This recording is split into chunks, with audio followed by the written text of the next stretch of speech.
Good morning, I'm Dave Christie with your LaRouche Organization Daily Update for Wednesday, December 24th, Christmas Eve, of course. So for all of you who celebrate the birth of the Prince of Peace tomorrow, I wish you a Merry Christmas.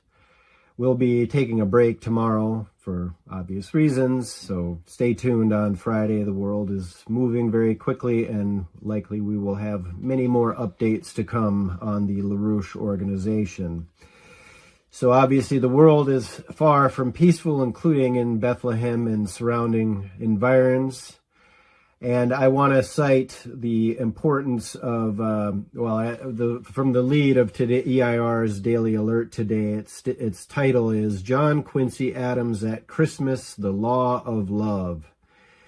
And it refers to John Quincy Adams' frequent citation of this principle of the law of love.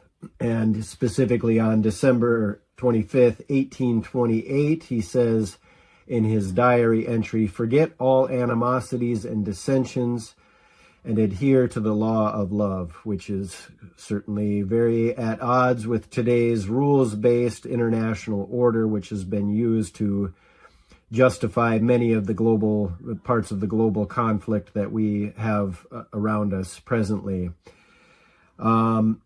So now I just want to then say that while we have the image in our mind of the child in the manger in terms of the tenderness and questions of peace and love that portends, and that's what we will be celebrating tomorrow. Should also recall that Christ's mission on this planet was that absolutely and fundamentally opposed to the brutality of the Roman Empire and those followers of Christ that fought against those, and ultimately in applying this law of love towards the Republican conceptions that ultimately led out of the Renaissance to the end of the era of the Roman Empire, which was the Venetian Empire, and how that Venetian Empire transformed into today's British Empire. So that fight is still ours. That fight is before us, and that is certainly what we intend to do. And as Christ flipped over the tables of the money changers in the temple, we so need to do again today. Glass-Steagall is our mission to do that in modern context, and that is exactly one of the core elements of LaRouche's 4 laws that we are pushing for today. That is also, I should just add, Helga Tsepp-LaRouche's updated concept of LaRouche's 4 laws and her 10 principles. Now, I want to come to the other side of the recent statement from Helga Tsepp-LaRouche, which is, withdraw from NATO, new national security strategy requires new security architecture. We've referred to this numerous times. But I want to just, in terms of the end of NATO and the requirements of a new security and development architecture, Helga Tsepp-LaRouche has placed a lot of emphasis on the statements from last Saturday by Tulsi Gabbard, where she refuted the report from Reuters, where they, said that Russia was intending to reestablish the Soviet Union. That was Putin's mission in Ukraine, and so on and so forth, and that U.S. Congress and so forth had been briefed on this, that was Russia's intention. And Tulsi Gabbard explicitly came out and refuted this. Now, I'm not going to go into the details on that. Diane Sayre covered that in yesterday's daily update from the LaRouche Organization, so you can go to that to get that. But what Helga Tsepp-LaRouche went on to say is that were Donald Trump to say essentially that not only would this go a long way to resolving the crisis in Ukraine, but perhaps to dissolving NATO itself. So I, again, just want to place emphasis on what Tulsi Gabbard has said, which is a very important statement coming from the head of the National Intelligence, as Director of National Intelligence. Now, just in that context, I just want to cite something that has just come out just on the nature of NATO and the current conflict in Ukraine, I want to cite some was just declassified documents that were put out by the National Security Archive. That's a public research organization affiliated with George Washington University in Washington, D.C., and it refers to a dialogue between Vladimir Putin and George W. Bush in 2008, as both as presidents at that time. And essentially what Putin gets at in this dialogue is there's a whole back and forth between Bush and Putin on Ukraine joining NATO.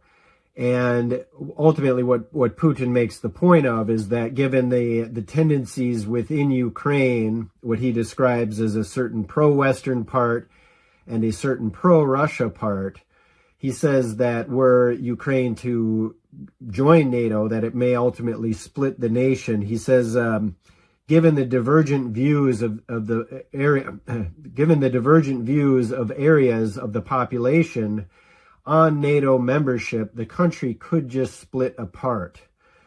Now, since then, of course, we've had the coup d'etat in the country in 2014, and ultimately the splitting apart of the nation based on the followers of Bandera and those that did not want to follow Bandera, and the subsequent response by Russia to all of that, including that of Vladimir Zelensky saying that not only were they going to pursue NATO membership, but they were also going to pursue nuclear weapons. We saw what Russia's response was with the special military operation. Now, on that and the attempts towards peace and those sabotaging the peace, Viktor Orban, in a campaign event on December 21st, basically said there's three components of the European leadership that are still pursuing the war. One is the European politicians who insanely believe, he says that it's that a country, as Orban says, a country with nuclear weapons can be defeated through a conventional war, referring to the idea that somehow Ukraine, by conventional means, could ever take Russia. But then Orban says that a second group working to sabotage peace is the weapons manufacturers who always want war or some kind of armed conflict. Of course, a reference to the military-industrial complex portion of the European grouping, which really is global, but anyway. But then he says there's a third group working to sabotage peace, which Orban describes as the bankers also want you to continue because otherwise, how will they get their money back? They can only recover their money if Russia is defeated militarily. Now, as we know, the attempt by the European Commission to seize the Russian assets, to use it, whether it's to fund the war or pay themselves back or bribes and all the kickbacks and all this aspects, there is a report coming out of Politico that given the failure of that operation, that there is a gloomy mood in the European Commission's headquarters.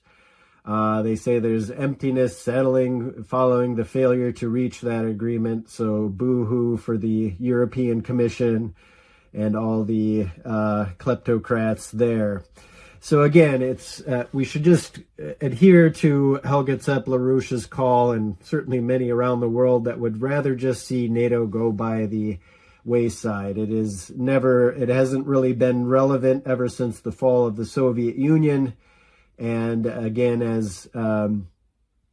should just be clear, it's time to end it. Now, on the matter of peace and the lack thereof, there are many other theaters of danger. And in a meeting in Jerusalem, Netanyahu, meeting with the Greek prime minister and the Cypriot president, sort of beat the war drums on the idea of a war with Iran. He cited Tehran's nuclear activities, which is likely just the restoration of their peaceful nuclear program, and there's all kinds of warnings of their missile program accelerating, and that this will all eventually be for dropping a nuclear weapon, whether it's on the United States or Israel. The similar warnings that Netanyahu has given for decades now.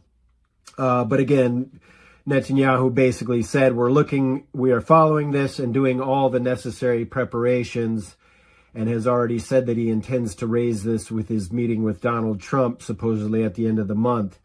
Mike Huckabee, the U.S. ambassador to Israel, also echoed this, saying that, Tehran didn't get the full message the last time.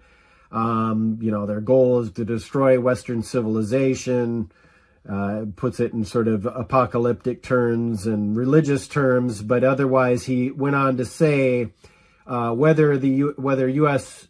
President Trump has made a decision to bomb Iran, he says, all I can do is point to you what Trump has repeatedly and consistently said, that Iran is never going to enrich uranium and they're not going to have a nuclear weapon. So you can see how this drumbeat is developing. And then, of course, we have the ongoing operations in Venezuela, which President Trump has said, concerning Maduro, if he wants to do something, if he plays tough, it will be the last time he ever plays tough. So Trump continues with this sort of tough rhetoric around this, and this has been strongly condemned by Russia, including on the seizure of the tankers in the Caribbean. Moscow's envoy to the UN, Nebenzia, said yesterday, as quoted in RIA Novosti, we strongly condemn the seizure of oil tankers by the U.S. military and the de facto imposition of a naval blockade of Venezuela. That China also called on the U.S. to halt escalatory actions against Venezuela, again from the United Nations. The Chinese deputy ambassador to the UN, Sun Li, said, we called on the United States to heed the just call of the international community, immediately halt relevant actions, and avoid further escalation of tensions. So again, Trump needs to understand that the American people don't want this escalation. In fact, there was a report from that was cited that Mike Johnson told the Turning Point USA event that were the Democrats to come back in, they're going to launch impeachment and so on and so forth. That's likely true. But to be honest, Trump's not going to get much support from the American people if he just continues with the war rhetoric, whether it's Venezuela and so on, and that indeed the American people support his call to end the war in Ukraine and to end warfare on this planet. Now, one of the ways that he could certainly move forward is to accept the offer by the Russians to extend the New START treaty that expires in February of the upcoming year. The Russians again have reiterated their commitment to this. Sergei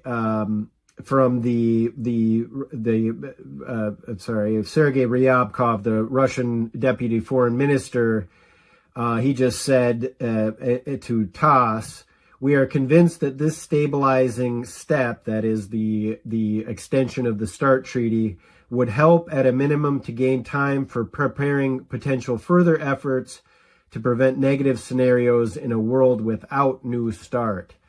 But he again said that there's been no substantive response from the United States, so Trump should certainly seize upon that. Now, I will just end with this, that perhaps is good news as Christmas, for the Christmas spirit. The Department of State has disclosed names of 5 Europeans that have been sanctioned for censorship against the United States, including Thierry Breton, who has been described as the mastermind of the Digital Services Act, that is the European censorship arm. Imran Ahmed, who heads the Center for Countering Digital Hate, and others of the Hate Aid, the leader of Hate Aid, a German organization, as well as Claire Melford, who leads the Global Disinformation Index. Now, presently, these are related to matters of visas and not the types of sanctions